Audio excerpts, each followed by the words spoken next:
guest this evening is Georgianne Frank.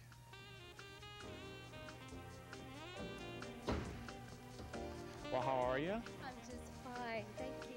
Thanks so much for taking the time to be with me and talk a little bit about still magnolias. I have some flowers for you here, compliments of 3rd Avenue florists. Thank you very much. You're They're very beautiful. welcome. Thank you for coming on tonight. You were terrific in the show. I came Sunday, and I just enjoyed it tremendously. Thank you very much. Does the role of Annelle come easy for you? It actually really did, because I grew up in the South and I was kind of awkward as a child, and I grew up around all the Southern ladies just like they are in the show, so I think I knew them before I got here, and bringing them to life and being around them was somewhat natural. So it was one of the easier roles I have had to play. Mm-hmm. Not had to, but had the enjoyment of playing. Mm-hmm. How do you prepare for a role? That, for instance, in this role, I worked with a hairdresser to learn how to do hair, because I had never put a curler in my hair before. So I worked with a hairdresser, and I listened to a lot of different Southern voices. I wasn't quite sure what voice I wanted Annelle to have, but I didn't want it to be your typical Southern accent. So she's kind of an interesting creature with her very boisterous Southern tone.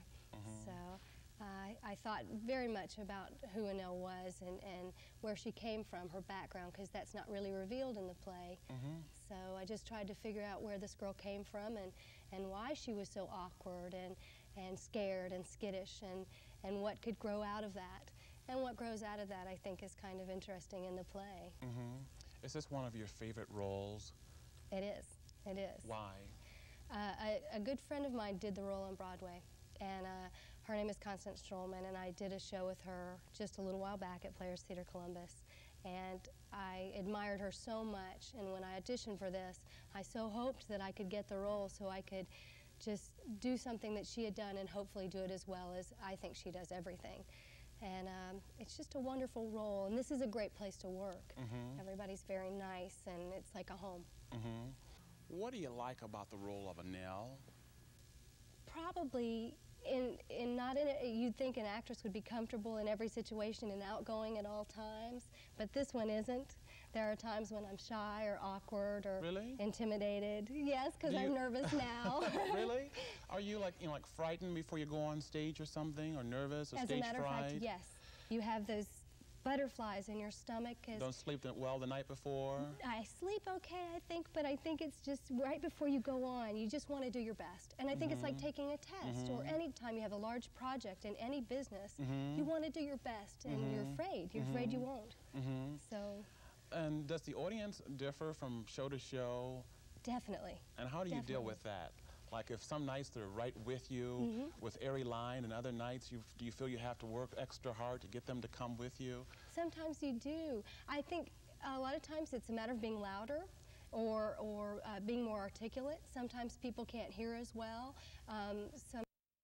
People want to laugh longer, and you have to wait and let them laugh until you say your next line so they don't miss anything. Sometimes people laugh internally. I mean, we don't always laugh out loud with these big chuckles, but you can hear them, and they understand what's going on. Things aren't always so funny they make you explode. They touch you inside rather than so. And if that's the case, then you give them the lines as quickly as possible, and they in turn give you back just the laughter and the clapping, and just it's just wonderful. We'll be back in a moment with my special guest. My special guest tonight is Jimmy Walker. We all remember him as JJ from Good Times. Thanks so much for coming on the show tonight. Thank you. What was it like working on the set of Good Times? It was interesting. We learned a lot. I mean, I think it was for the kids, which is me and Bernadette and Ralph. It was, well, not Ralph, but me and Bernadette. It was a new thing. Ralph at the time was just coming off a big Broadway hit called Raisin. So he had won a Tony already at the age of, I guess, 7 or 8 years old or something like that. So he'd been in 2 plays already that he had won Tonys for. So he was kind of big. But me and Bernadette, it was kind of a new experience because I'm a nightclub comic, so it was different being in the kind of really tight situation. You know, everybody was legit. It wasn't like a loose thing like we are here at Wiley's. Just how were you discovered for the part of JJ? What happened was, at the time, there was a lot of television shows like there are now, and I couldn't get on any shows. You had the Dick Cavett show then, you had the Jack Parr show, you had the Merv Griffin show, the Mike Douglas show, Johnny Carson was out of New York then, all these shows were gone. So my friends at the time who were Bette Midler, David Brenner, and Steve Landesberg, who was on Barney Miller playing Dietrich, they went to Jack Parr and they said, we think Jimmy Walker should be on the show. And they said, no, we don't think so. And then they said, well, if he's not on, we're not on. And then I got on, and then I got another job, what they call warming up an audience, for a show called Carlucci's Department. And it was about an unemployment office. And Pat Kirkland, who was a casting director for Norman Lear, saw me doing the warm-ups and stuff like that. And she said that I should be on the show. So, voila, there you were. There I was on the show. Very simple, not hard. Do you ever miss working with the cast of Good Times? You miss those days? I'm not sure Good Times. I think a set wouldn't be bad. As they say in Los Angeles, it gives you a place to go every day. So that's a good thing. I mean, we wouldn't mind being on a show regularly, but, you know, it takes time, and it gives us, you know, we have a fun time going around the country and seeing people like you and the people we have in our audience and stuff like that. So it's a fun thing to do that. When you were growing up as a child, did you ever have any idea that you would become an actor and a comedian? No, I never really thought about it. You know, I was in college at the time, and I was writing. I always fancied myself as a writer, which I still do. And never thought about really being on stage, but the reality is I never had a problem being on stage. If I was in like a church play or a school play, I was never nervous about being in a play, but I never thought about really being on a show or being in the business or anything like that. But when I started writing, people said, you look funny, give it a shot. Maybe you should start performing. So that's the deal. Who were your idols as a child? This sounds very strange. I think a lot of people are not going to remember a lot of these people. My people that I liked at the time, and this shows age. Dick Gregory was my favorite comedian. I see people don't remember. Dick Gregory was a comedian at one time, and a very big comedian in the 50s. And I really admired Dick Gregory. And Godfrey Cambridge, who a lot of people do not remember Godfrey Cambridge, which Godfrey Cambridge was a very funny comedian and an actor. He did films Cotton Comes to Harlem, Watermelon Man, and numerous other stuff like that. And unfortunately, he died. He was doing the Idi Amin story, and he died. He was playing Idi Amin, and he always had these big diet things he would go on, and he lost too much weight, and his heart just said, stop. But anyway, Godfrey Cambridge and Dick Gregory are my two guys I like the best. Would you like to do another sitcom? I would like to do another sitcom if it could be in a fun atmosphere. That's the key, because it's very hard to do a sitcom because there's a lot of people involved, there's a lot of politics involved, and I wouldn't mind doing one, and I don't even have to be like the lead guy. If I could be like the third or fourth lead, I would love to be in a sitcom. I think, like I said, it gives you a place to go every day instead of sitting around your house waiting for a call or something. You're currently appearing in a lot of comedy clubs across the country, and I might say that you are appearing currently at Wiley's Comedy Club tonight. Do you feel the work on the set of Good Times prepared you for the comedy club work? No, I was doing this long before that. Oh, before you were doing I was doing stand-up comedy for about 7 years before. Prior to Good Times. Yeah, because see, through the years they've always used comics. I mean, on sitcom, you'll see like starting with like Phil Silvers and Bill Cole, Jackie Gleason, and so like Roseanne Arnold, Jerry Seinfeld, Tim Allen, and the list goes on of how many people they keep using. So they've always used comics in a situation like that. So that's never been a problem. So I was doing stand-up for about 7 years before I even did the show. So no problem. For people who would like to get into the acting business and into comedy work, what advice would you give to them? Oh man, I think what people are not ready for is the rejection.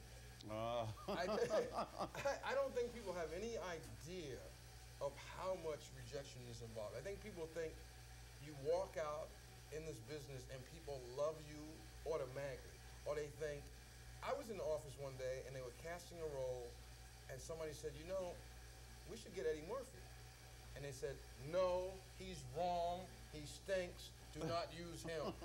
And you would think, you know, he's kind of a star or whatever, and they just said no. I mean, So no matter what level you're at, you know, The Godfather, Marlon Brando had to audition for The Godfather, and this is a man that's won whatever he's won and claimed to be one of the greatest actors in the world. So it's really difficult. I think the rejection at every level, no matter how low you are or no matter how high you are, is so intense, it's unbelievable. What do you think that parents can do to build more self-esteem in young black males in the 90s? Well, see, I think the problem in every community is that this is where I get very serious now for a minute. I just think this, and this is going to sound terrible. I think there's too many people having kids. I don't think. Really? Yes, I think too many people are having kids. I don't think a lot of people realize what is involved in having a child. The actual physical act is easy. And they think, gee, you know, my wife is pregnant, it's great. But it's a full-time gig, man. And it really is. It's a full-time gig, and when you have a kid, you are taking on a tremendous responsibility. I think a lot of people should cut back on having kids. I would like to see people wait longer into their 30s before they had kids, so they felt more established, so they felt like they've gotten a lot of their wild oats out, and they've learned from their mistakes. See, I think when you have kids in your 20s, I don't think you know anything in your 20s. You really don't. You know nothing in your 20s, and especially with the high divorce rate now, a lot of women feel trapped. Because you take, like tonight, you take people that come out here tonight, these women don't get a chance to go out much. They're at home, they go to work, and they come home to their kids, and they're angry. Because they want to be married, but they want to do other things too. Yeah. And they're really torn. They love their kids, they love their family, but they feel, I'm not dead either. You know, I'm 26, 27, 28, I'm still alive and I want to do things, but I have my kid and maybe they're divorced and they're going out with some guy, and it's really tough to them. So I think people, the main thing I would say to people is wait. Wait till you're in your 30s. Wait and see, because you can still do it. I mean, it ain't no big deal. You can have a kid in your 30s. So you think basically to instill more self-esteem is to wait longer, and then you're more established as a human being. When you're in your 20s, you're not established. You don't know anything. You may think you know everything. You know, when you're, you know what you find out in life? The older you get, the less you realize you know. When you're 18, you know everything. You are never wrong. And when you get to be 40, you say, you know, I know nothing. I thought I knew something, but I know nothing. More with Jimmy Walker when we return. Stay with us. I'd like to ask you, going back to the good times, to the set there, who did you have the most fun with? I think me and Johnny Brown. Really? Who played Bookman. Me and Johnny Brown really hung a lot. Johnny Brown was a wild man, and we were always doing. Everybody else, I think the problem that we had, one of the problems we had, everybody took it much too seriously. Most of us went out, me and Johnny, we went out to have fun. And we really had a lot of fun. And it was just me and Johnny. We were looked on as kind of the low-life scavengers of the set. Because we just made jokes about everything. And our show, in actuality, people don't realize our show was very serious. You know, all the themes that are being done now, we did all that. We did drugs. We did AIDS. We did homelessness. We did old people. We did everything. You know, we were the first show. So I don't think it was that I was that funny on this show. I just think is that when I came in, it was a relief because it was really very intense. And lastly, I'd like to ask you, what are some of your future engagements? What we want to do is like a lot of other people want to do. We're writing scripts, and we want to produce, and we want to write, and that's it. I mean, the performing angle is fun, and I don't mind doing a comedy club and stuff like that, but I don't really have a desire to be an actor or anything like that. That doesn't interest me, really.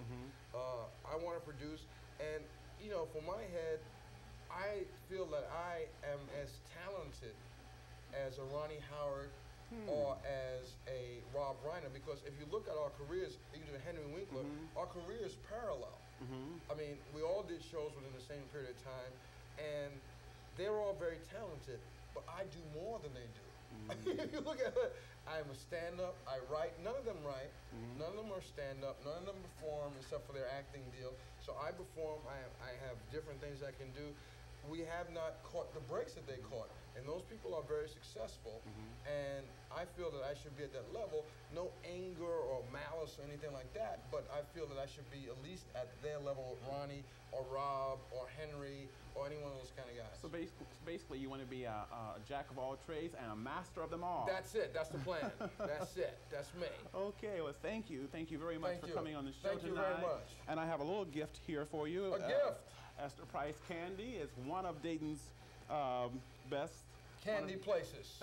It's a place to have candy. If you're in Dayton, go to Esther Price, a fine candy maker here in Dayton, Ohio, ladies and gentlemen. And you know when you want the best candy, fly to Dayton, take a bus to Dayton, drive to Dayton, because Esther Price don't play, brother. This woman will give you some serious cavities and other sweet tooth things. So this is serious. We got it right here on the big show, brother. So we're cutting off. We're leaving now. Esther Price, man. I got a thing right here. Thank you very much. Light and dark chocolate, so white and black people can have this. Fabulous. Wonderful. And we'll be back in a moment. Goodbye. Stay with us. We'll be back with Esther Price. She's coming on the show.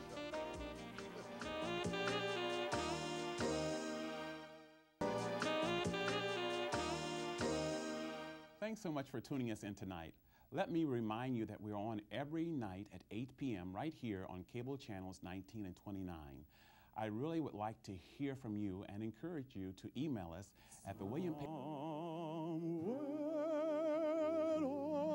over the rainbow, way up high, there's a land that I heard of once in a lullaby. Somewhere over the rainbow, skies are blue,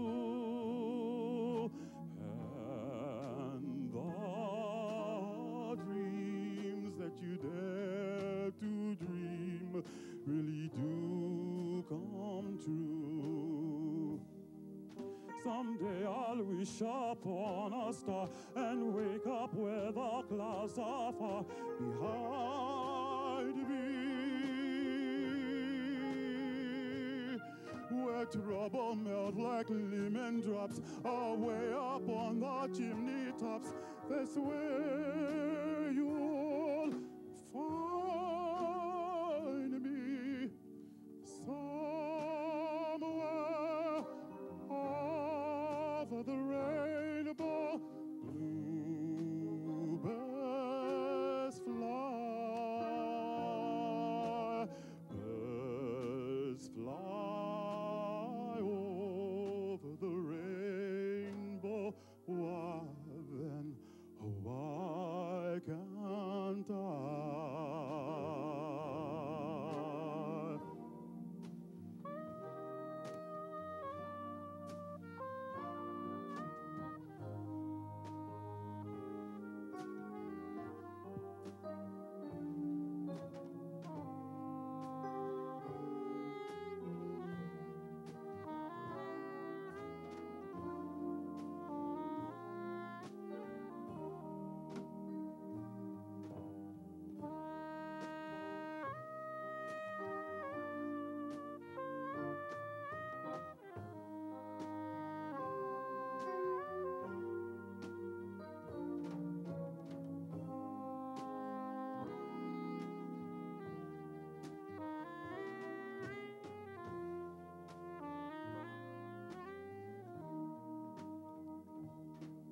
Someday I'll wish upon a star and wake up where the clouds are far behind me, where trouble melts like lemon drops away up on the chimney tops. That's where you'll find me, somewhere over the rainbow. Bluebirds fly, birds fly